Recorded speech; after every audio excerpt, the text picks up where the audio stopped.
សួស្តីអ្នកទាំងអស់គ្នានៅក្នុងវីដេអូនេះខ្ញុំនឹងបង្ហាញអ្នកទាំងអស់គ្នាអំពីការដូរ Facebook page បាទនិយាយរួមទៅការដូរ Facebook page គឺមិនមែនជារឿងភាពងាយស្រួលប៉ុន្មានទេបាទប៉ុន្តែនៅក្នុងនេះគឺខ្ញុំនឹងបង្ហាញអ្នកទាំងអស់គ្នាអំពីការដូរនឹងស្រួលបាទសម្រាប់អ្នកដែលចង់ប្រកបអាជីវកម្មឬក៏ចង់ដូរឈ្មោះអ្វីផ្សេងៗបាទអញ្ចឹងតាមអ្វីដែលបងប្អូនធ្លាប់ដឹងមកគឺការដូរឈ្មោះ page យើងដូរជាកលៈម្ដងបន្តិចម្ដងអញ្ចឹងណាបាទហើយចំណាយពេលយូរអាចខ្ទង់ពីមួយអាទិត្យទៅកន្លះខែបាទប៉ុន្តែសម្រាប់ការដូរឈ្មោះ page នេះគឺចំណាយពេលតែ2-3នាទីតែប៉ុណ្ណោះបាទអូខេអញ្ចឹងមុននឹងដូរឈ្មោះ page បងប្អូនត្រូវមានកម្មវិធី Groom បាទសម្រាប់ iPhone ក៏ដោយសម្រាប់ iOS ក៏ដោយក៏ត្រូវ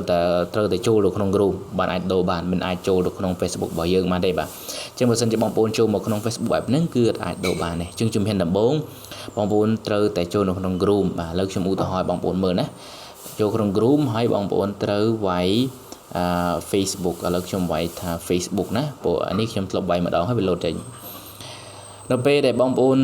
ចូលមកដល់ Facebook app នេះណាបងប្អូនណាបងប្អូនកលែកមកមើលខាងស្ដាំដៃបាទឃើញកន្លែងនេះអាឡៃ3ជ្រុងនេះបងប្អូនណានេះសញ្ញាគូ3ហ្នឹងបងប្អូនចុចលើនឹងមកបន្ទាប់មកទៀតអូសមកក្រោមបាទ scroll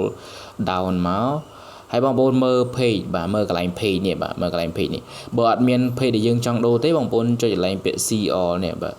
see all page នេះមកឥឡូវខ្ញុំឧទាហរណ៍ថាខ្ញុំចង់ដូរ page page ណាចេះឧទាហរណ៍ខ្ញុំចង់ដូរ page នេះមួយចុះបាទ page you នេះមួយបាទខ្ញុំselectលើ page នឹងមកបន្ទាប់មកទៀតបងប្អូនចុចនៅលើនេះកន្លែងនេះបងប្អូនណានេះកន្លែងនេះកន្លែងមានចុច3ហ្នឹងបងណាចុចកន្លែងហ្នឹងមកបន្ទាប់មកទៀតយើងយកកន្លែង edit page ចុច edit page បាទចុច edit page បន្ទាប់មកទៀតបងប្អូនយកកន្លែងpage info ណាបងប្អូនណា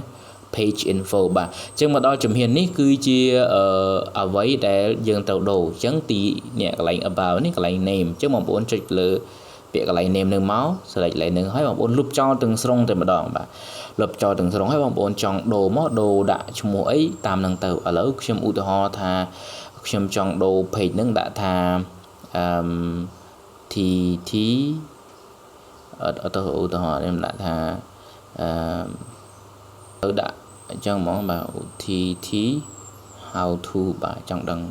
បាទខ្ញុំចង់ដាក់ថា TT how to ណាអូខេអញ្ចឹងបើសិនជាបងប្អូនដាក់ឈ្មោះអីមួយបងប្អូនទៅសេនឹងមកបាទហើយឈ្មោះធ្វើម៉េចដោយអក្សរធ្វើម៉េចកុំឲ្យវាលើសពី75តួអក្សរទៅលើសពីហ្នឹងវាអត់ឲ្យទេបាទឥឡូវខ្ញុំសរសេរប៉ុណ្ណឹងសាកខ្ញុំចុចមើលតើវាបានដែរអត់បាទខ្ញុំចុចពាក្យ continue បាទឥឡូវវាឲ្យយើង request ពីពាក្យ current name របស់យើងដែលឈ្មោះយើងហ្នឹងគឺ you យើងដូរមក TT how to អញ្ចឹងគេសួរយើងថាតើយើងចង់សម្រេចចិត្តថាដូរពាក្យហ្នឹងដែរឬអត់អញ្ចឹងខ្ញុំ request change ខ្ញុំត្រូវការដូរបាទអូខេណាបាទឥឡូវបើសិនជាបងប្អូនដូរបែបនេះហើយបន្តមកទៀតយើង refresh វាបន្តិចមកណាបាទ